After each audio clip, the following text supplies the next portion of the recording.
I am losing the sound of your voice.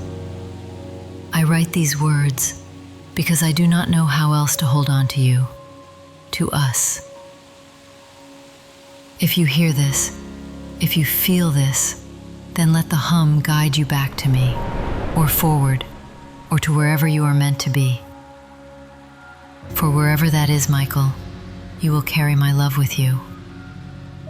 Yours always, Anna.